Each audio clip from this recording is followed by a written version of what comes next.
Tadi malam 13 Oktober malam saya di TVRI bersama Pak Effendi Ghazali. Ini Pak Effendi Ghazalinya. Kita bicara tentang KPU menyarankan untuk besok kan ada pilkada ini ya, pilkada 2020 itu tanggal 9 Desember kalau nggak salah tadi malam tuh bilangnya. Jadi tetap tanggal 9 Desember dan ini ada ratusan bupati apa segala macam yang akan ada berapa gubernur, bupati, ada wali kota untuk pilkadanya tanggal 9 Desember besok. Dan KPU menyarankan untuk ininya daring, kampanyenya daring, pakai daring maksudnya online ya. Nah,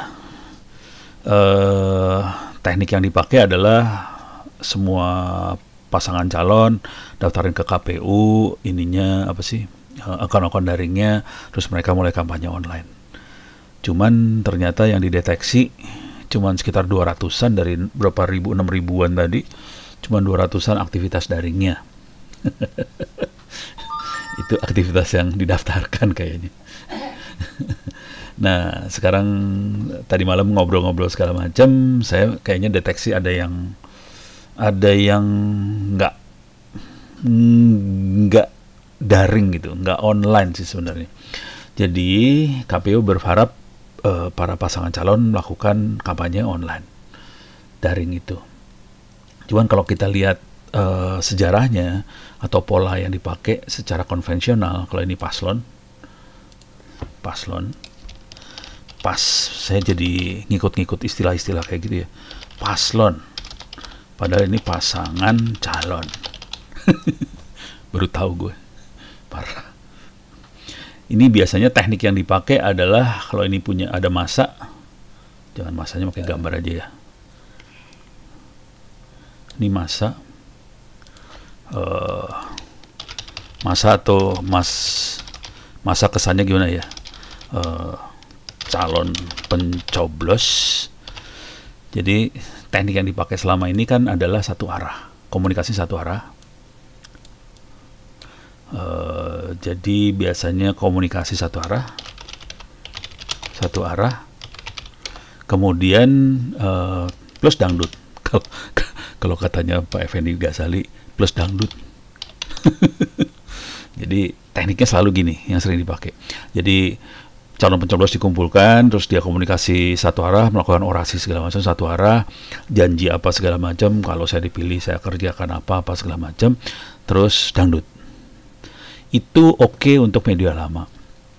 Itu oke kalau calon pencoblosnya memang tidak daring, karena memang susah buat komunikasi dua arah. Nah, sekarang pada saat daring online, gue pakai istilah kayak gitu ya, padahal gue biasa online nih. Jadi kalau online paslon, kalau kita pakai online, ini bedanya adalah komunikasinya dua arah di sini. Jadi di sini komunikasi dua arah,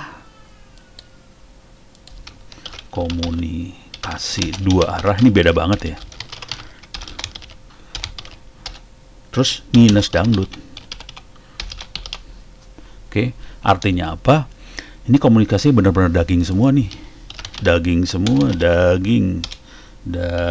semua.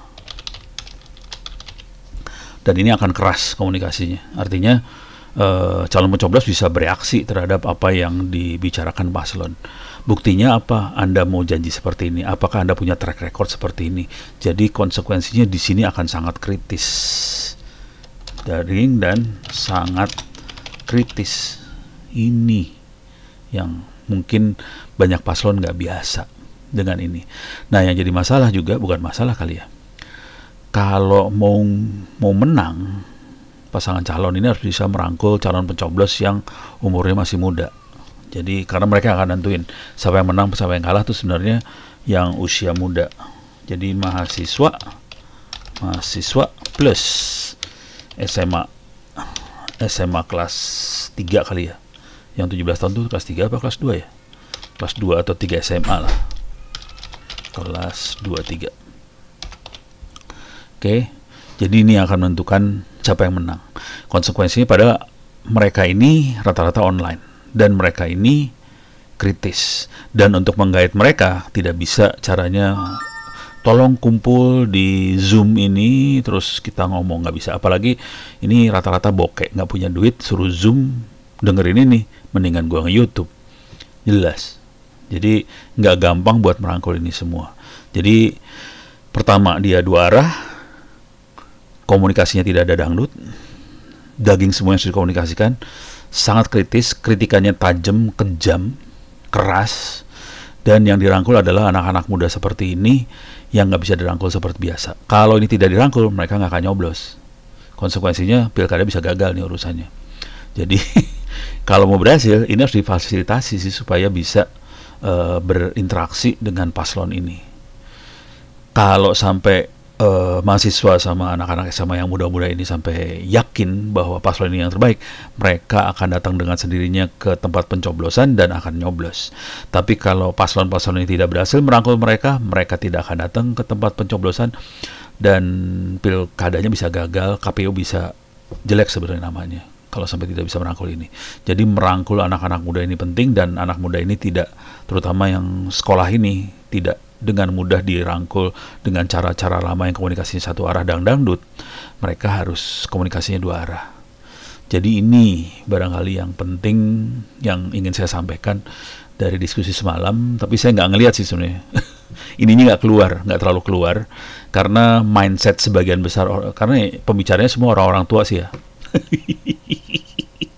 Orang-orang tua yang nggak biasa dengan dunia online. Maksudnya tidak hidup di dunia online. Udah mulai pakai online sih, pakai WhatsApp segala macam, sudah mulai online, tapi belum biasa hidup di dunia itu. Kalau saya emang hidup di situ 24 jam sih. Jadi cara berpikirnya mungkin agak beda sama yang orang tua yang normal. Orang tua yang rada nggak normal. Jadi kira-kira ini, mudah-mudahan ini bisa disadari oleh teman-teman yang menjadi paslon maupun di KPU, bahwa pola komunikasinya beda banget antara kampanye yang lama dan kampanye online. Beda sekali. Saya juga sempat menceritakan tentang kemungkinan akan ada bot, software yang otomatis. Serangannya juga bisa kacau, bisa ada deep fake segala macam, bisa ada hoax dan segala macam. Dan di dunia online itu keras, lebih keras daripada dunia satu arah ini. Dunia satu arah semuanya terbatas karena ruangan dan waktu. Di dunia online ruangan waktu tidak kebuka, nggak ada batasnya. Jadi ini ada di mana-mana nih semua, gitu. Oke, mudah-mudahan bisa memberikan sedikit gambaran tentang kampanye online buat KPU maupun pasangan calon yang ingin maju.